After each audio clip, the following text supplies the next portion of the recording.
5 राज्यों के चुनाव के परिणाम सामने आए और बीजेपी ने अच्छी खासी बढ़त बनाई और अधिकतर राज्यों में जीत दर्ज कर ली। इसी कड़ी में राजस्थान विधानसभा में भजन लाल को उसने मुख्यमंत्री बनाकर चौंका दिया। और इस वक्त हमारे साथ राजस्थान के ही एक युवा मौजूद हैं और इनसे हम राजस्थान की पॉलिटिक्स पे ही बात करेंगे। भजन लाल शर्मा को राजस्थान का मुख्यमंत्री बनाया गया है, क्या सोचते हैं इसके ऊपर आप? देखो, अभी राजस्थान के बारे में हम अच्छा ही सोचते हैं। भजन लाल जी को हार्दिक शुभकामनाएं। हम उनसे एक ही गुजारिश करते हैं कि राजस्थान की जनता के बारे में अच्छा सोचें और अच्छा विकास करें। लेकिन अभी राजस्थान बीजेपी के अंदर बहुत ही कद्दावर नेता थे, एक्सपीरियंस्ड बैठे थे पहले से ही।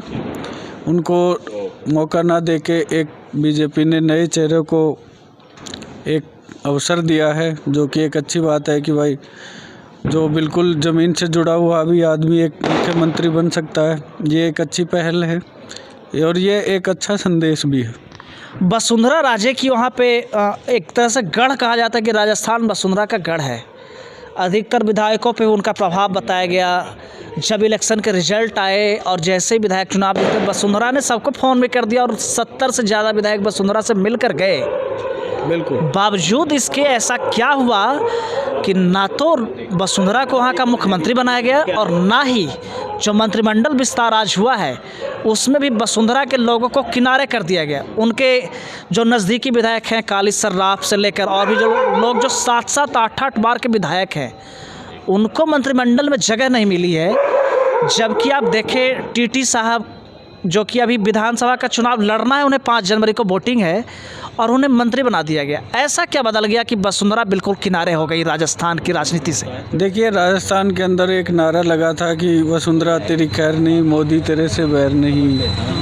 तो उस कॉन्स्पिरेंसी को देखते हुए मोदी जी ने उस चीज़ को भी देखा कि वसुंधरा के नाम के ऊपर अभी राजस्थान की जनता उनको अच्छा नहीं मान रही है और एक नए चेहरे की डिमांड कर रही है। तो उन्होंने अभी भजन लाल को चुना है इस बारे में। अब रही बात टीटी जी को मंत्री बना के वापस से उस चुनाव मैदान में उतारना, जहाँ की अभी आचार संहिता लगी हुई है। मेरा मानना तो यही है कि ये संविधान के खिलाफ है। ऐसा नहीं करना चाहिए था बीजेपी को। अगर उनको बनाना ही था तो चुनाव पहले उस सीट से उनको जिताना था, जीतते उसके बाद में उनको मंत्रिमंडल में बिठाना था।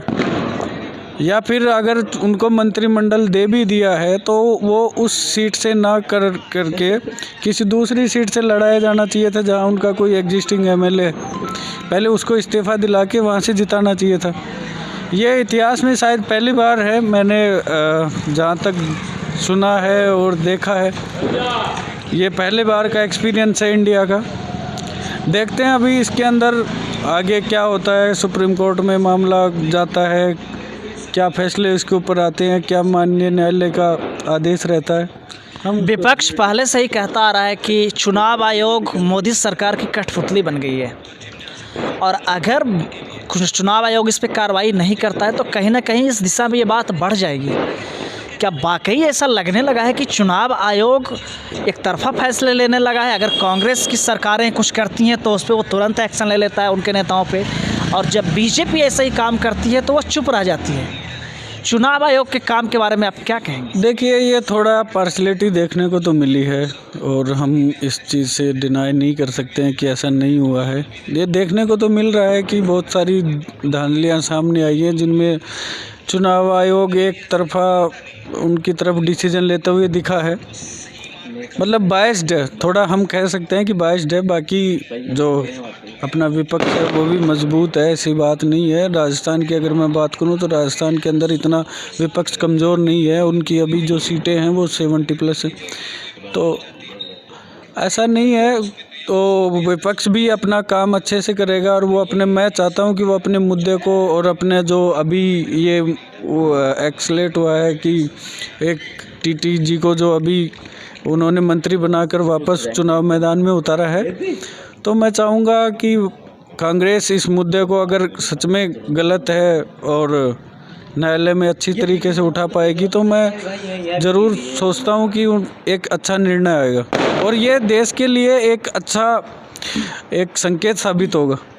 वसुंधरा को जिस तरीके से किनारे किया गया है, लोकसभा के चुनाव भी नज़दीक हैं, मई में इलेक्शन है, मई में तो चुनाव हो जाता है, उससे पहले ही है। कुछ फर्क पड़ेगा राजनीति में वहाँ की? वसुंधरा क्या इसका बदला लेंगी?